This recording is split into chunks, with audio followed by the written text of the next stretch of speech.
Good morning, everybody.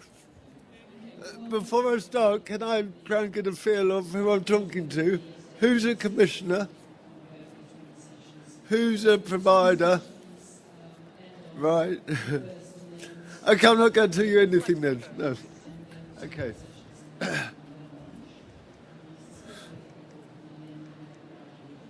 Okay, what I want to do today is, Care Associates is, this is what we do. We're a provider of home care, complex care, end of life. But we're also a social enterprise. Why do you think we're a social enterprise? What makes us a social enterprise? Anybody? You're all very shy, aren't you? We're owned by the workers, so we're a kind of John Lewis type structure. And that gives us, I think, competitive advantage in the personalised marketplace because we can offer transparency and a range of other things. What I want to cover in the next 15 minutes is what I think the challenges are and how we've addressed some of them. So, I'm not going to explain who we are. I'm just going to talk about some of the challenges and some of our solutions. First of all, personalisation. We all know it's arrived. It's going to change everything we do as a provider. As a disabled person and as disabled people, it's also going to change the way we organise our care and support. And as a public sector, it's going to change how we commission and organise health and social care. Each of those stakeholder groups has a challenge, and I want to cover some of those. The first thing I want to go over very briefly, though, is the whole model. Essentially, personalisation is about assessment, assess need, give it a budget, identify what outcomes you want to achieve, organise that support, and check it. That's essentially the basic model. In order to do that, each of us, so I think there are three stakeholder groups. I think there's providers, commissioners, and disabled people and their families. They've got to embrace three spheres of change: organisational and cultural change, operational change, and a market change. And we all have to embrace that together. For providers, and for me, it means a much more fluid marketplace, increased transactions, and a complete shift in what we do in terms of service delivery. For commissioners, it means a shift from contracting to market regulation, stimulation, and strategically shaping a fair marketplace. For service users, it means articulating choice and control, keeping safe, and administering and taking some responsibility for their own care. So essentially we have these three groups. Now, when I do smaller workshops, which are less loud, I break groups into three and ask, as a commissioner, what are you looking for? As a disabled person, what are you looking for? And as a provider, what are you looking for? And I've done this exercise. I'm not going to do it today because we don't have time and I don't think the venue's right. But when I've done that exercise again and again, the three groups come up with the same list. Once it didn't work, but, such is life. And it's continuity, quality, and safety. So actually, we all want the same thing. Those three stakeholder groups all want the same thing. Okay? It's just, how do we organise our social care to allow that to happen in a transparent and mutually beneficial way? The reason I use that word mutual is because that's what we are as a company. We're mutually based. We're cooperative. And I think if we start considering more cooperative models of social care, we can actually enshrine that mutual benefit together in these tight financial situations. However, at the moment we have a very confused and different environment. I deliver social care. We deliver 11,500 hours a week of social care across 6 territories. Each one is different. Each one has a different market, a different take on personalisation, different tariffs, different ways of different flexibility in terms of how money can be used. I think we somehow need to come up with some kind of consensus as to what you can and cannot buy with a personal budget. In one area, we support some disabled people to become self-employed as a way of something to do. In one area, we were allowed to use a personal budget to employ a PA. That PA became a childminder, and with the person she was supporting, they run a childminding business together. That's because the person with the learning disability wanted to be a childminder, but couldn't on her own meet the criteria. So it's about how novel, how innovative you can be. So, personalisation. When personalisation, I think, was dreamt up, it was less fiscally constrained. For personalisation to work, you essentially need brokerage, advocacy, and group provision. How do we actually get that to operate at a time of fiscal constraint? I want to come up with a couple of ideas, a couple of ways we've done it. But before that, let's spin through one or two of the other challenges. Choice and control. It's always banged on that choice and control is good for you, okay? I was going through a very tricky divorce a couple of years ago, and I remember going into a supermarket and to buy my tea, and I couldn't decide what to buy. I had the money, I couldn't decide what to buy, and the problem is I couldn't decide whether to buy lots of cheap baked beans, which would fill me up for the week, or whether I should spend all my money on one can, which was higher quality. But then I'd have to go back to the shop the next day. I then thought, well, maybe I don't want to buy baked beans. Maybe I want to buy myself a television dinner, TV dinner. And then I looked at the cashier on the desk, who was quite attractive, and I was concerned what she would think if I turned up with a one-person dinner. So I then thought, no, I can't buy that. And then I thought, I'll make myself something. And I thought, I can't be bothered.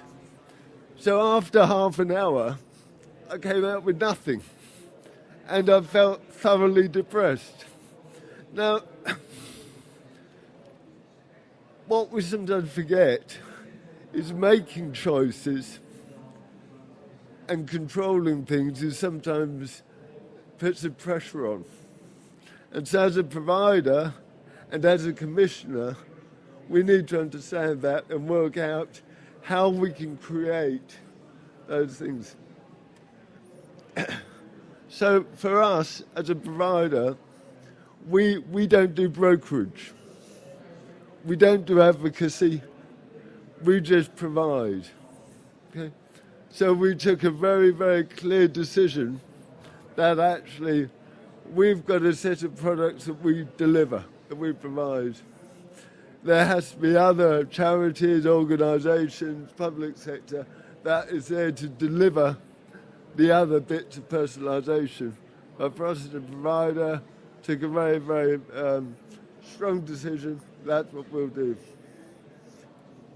The second thing we've had to work through is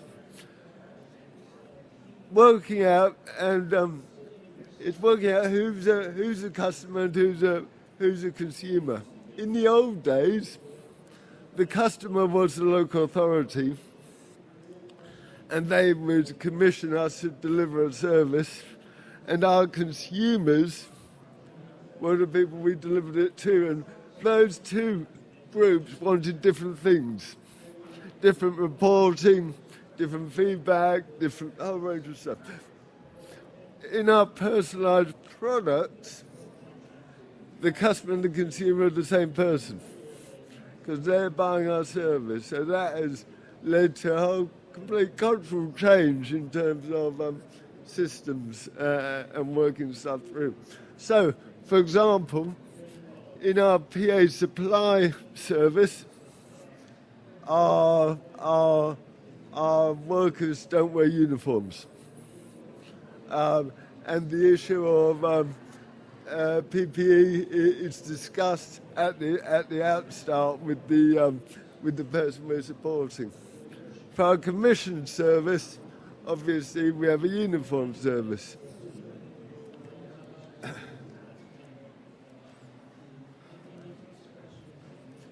We also had to think for a whole range of other policies and procedures in terms of delivering our PA supply service.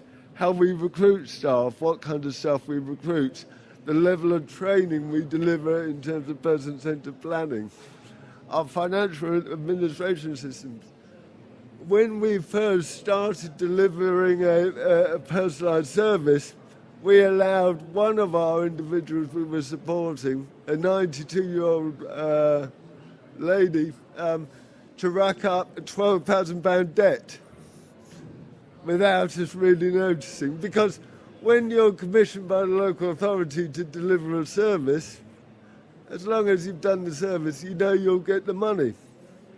As it turned out, this lady's daughter had gone on a holiday to the Caribbean with her personal budget and a range of other things. Now, we can't sue the old lady because she hasn't got any money.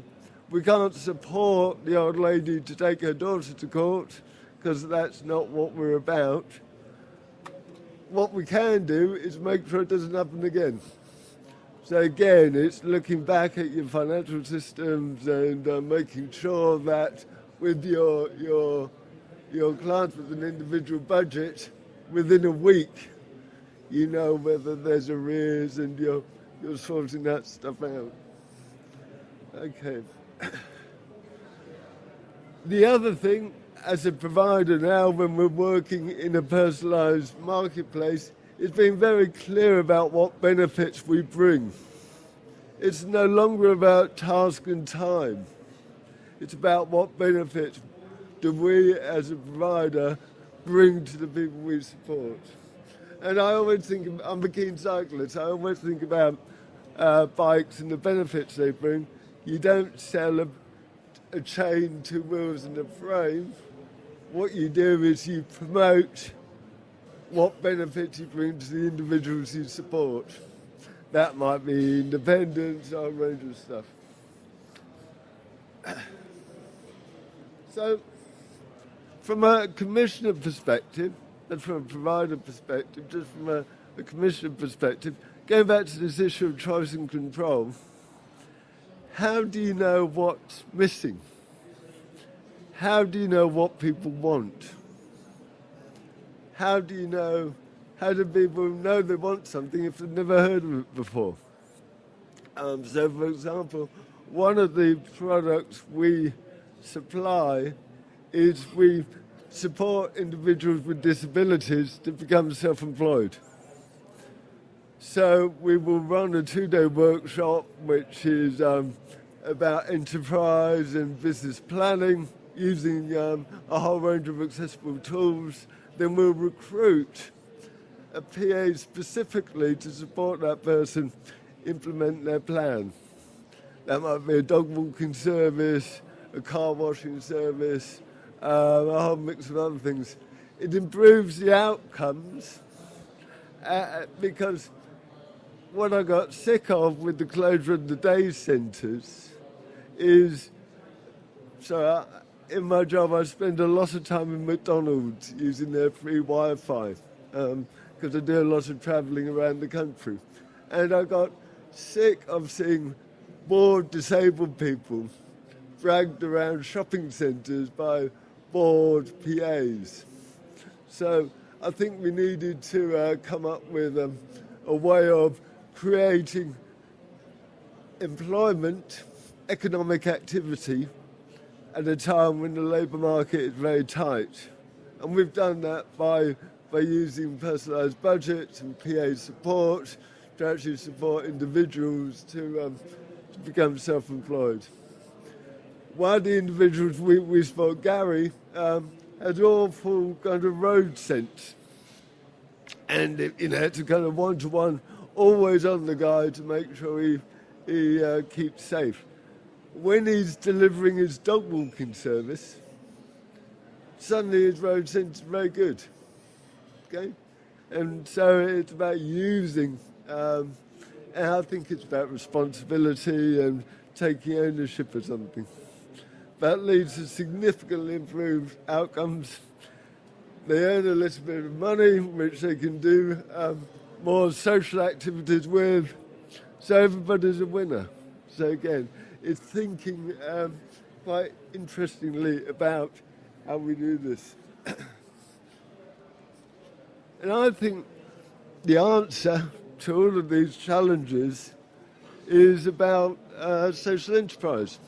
Social enterprises are businesses that trade for social purpose. That's what we are. So although we're profit-making, we share our profit with the workers and communities we serve. As a social enterprise, I can be very transparent, both with commissioners and service users and their families, as to where the money goes, because I haven't got any private shareholders demanding a dividend. But more importantly than that is it's enshrined in mutuality. And I'll bring you back to these 3 spheres of change, okay? Because there's 3 of us, disabled people, commissioners, providers. And actually, if we can work out the mutuality between all of us in an honest and transparent way, that is how we'll make personalisation work. Okay? That's how we can make personalisation work at a time of fiscal constraint, because actually there isn't a budget to spend on advocacy and brokerage and double, treble checking. Okay? Just isn't there. All the money needs to go at the moment, I believe, on delivery. In nature, you get these flocks of swallows, and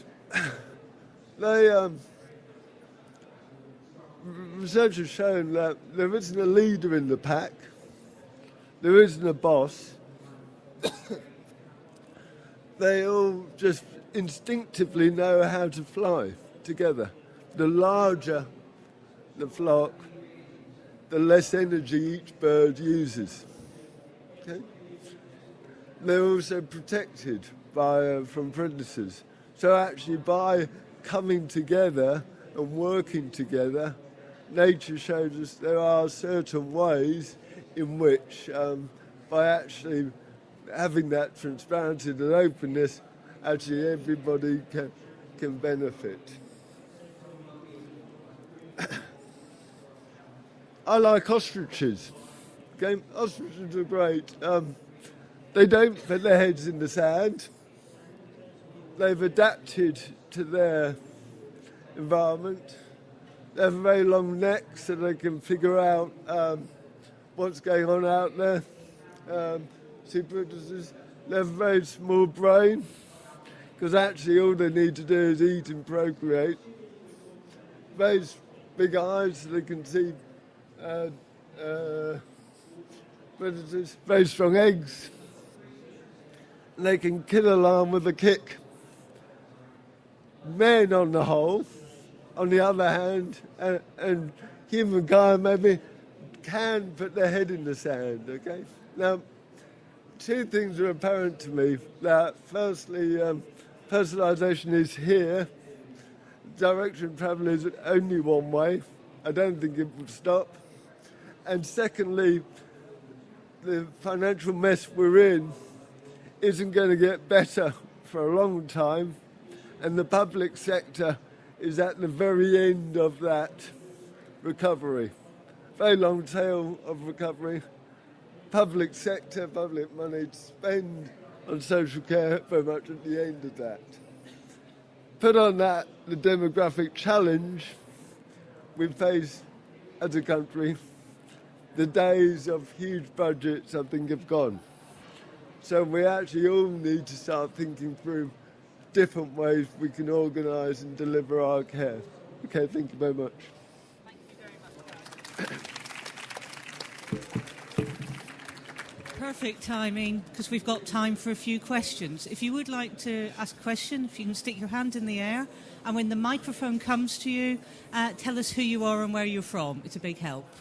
I'm sure we must have some at the end of that. There we go. It's always difficult to be the first questioner of the day. Hi, my name's Peter Smith. I work for London Borough of Southwark. I'm a commissioner. Just wondering if you've got some examples of where commissioners have helped or hindered the move to personal budgets and your organisation or reorganisation. Good question. Thank you very much. I won't say where. We operate across 6 local authority areas.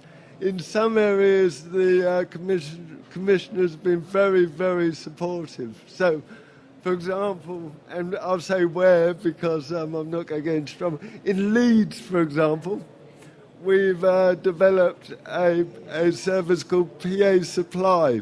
One of the barriers to personalisation is disabled people who don't want to become an employer, but they want the choice and control.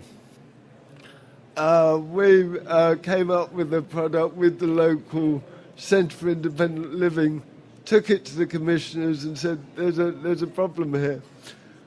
What we as CASA will do is that if somebody opts for a personal budget in Leeds, they can either have a managed service, they can take the money and organise their own stuff, or they can come to us with somebody they want to employ as a PA, and as long as they meet our policy and procedures in terms of recruitment, we will employ that person on their behalf. And so we take the risk of being the employer. We provide holiday cover, sick cover, but all the other stuff is between the disabled person and their PA. That was actively encouraged by commissioners to develop that service, and we agreed a price which made sense. In another part of the country, I won't say where, the local authority have set the price of a personal budget that is so low, it is impossible to buy a regulated service. And I think that's disgraceful, because I think disabled people should have the choice of either buying an unregulated PA service and maybe buy more of it, or buying a CQC registered provider, and they need to be made aware of the risks they're taking. So I think quite a cynical move. The other problem isn't so much commissioners, but the finance department and procurement. So we can dream up a fabulous creative scheme, created out brilliant outcome-based plans, and then finance will try and turn it into time and task. And that doesn't work. And that's where the real problem seems to be currently, is trying to commission outcomes, link finance to outcomes, but actually when it comes to measuring it and using electronic call monitoring, a range of other stuff, it then actually still comes back to task and time. I think that's a shame. Do we have another question? Oh dear, we've got that first thing in the morning. Everybody a bit shy? Well, actually, given that we're going to hear from a commissioner next, that may well be the perfect place to end it. Thank you very much. Okay, thank you very much. That was fascinating.